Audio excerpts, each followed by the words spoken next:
Are you making the same research errors that are quietly killing your grades and reducing the quality of your paper? In this video, I'll reveal the top 3 deadly mistakes final year students and researchers keep repeating, and more importantly, how you can avoid them and impress your supervisor from day 1 and turn out quality paper. Stay with me till the end, because number 3 might be the reason most projects get rejected. Mistake number 1, poor topic selection.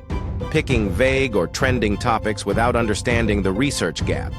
Many students rush to choose buzzwords like artificial intelligence in education or blockchain in finance, but can't define what they're actually studying. To fix this, choose a specific, relevant, and researchable topic. Start by asking, what's the problem I want to solve? Is there enough data or literature to support this? Can I complete this in the time I have?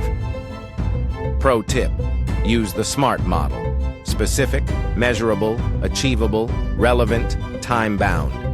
Mistake number 2, weak methodology, using a confusing or inconsistent methodology.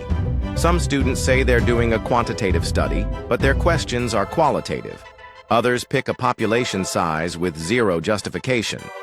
To fix this, use a recognized formula like Taro-Yamane to calculate sample size.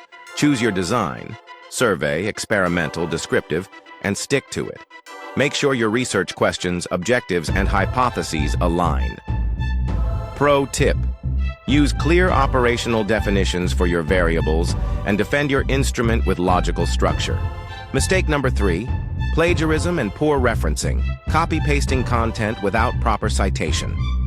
It's tempting to grab content from Google or ChatGPT, but without correct referencing, it's plagiarism, and it could fail your entire work.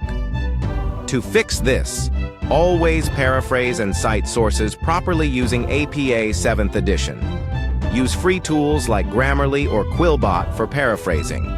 Run your work through plagiarism checkers like Turnitin or PlagScan, Grammarly, DupliChecker, etc. Pro tip, keep a working reference list from the start. Don't wait till Chapter 5. Academic Tech Flow, bridging academia and technology. Welcome back. So let's recap all we have done in this video. Don't rush topic selection. Don't mix up your methodology. Don't plagiarize. If you avoid these 3 common traps, you'll not only impress your supervisor, you'll finish strong, stress-free, and have a quality paper. Drop a comment below. Which mistake have you seen the most among your peers? Don't forget to like, subscribe, and hit the bell for more research hacks from Academic Tech Flow.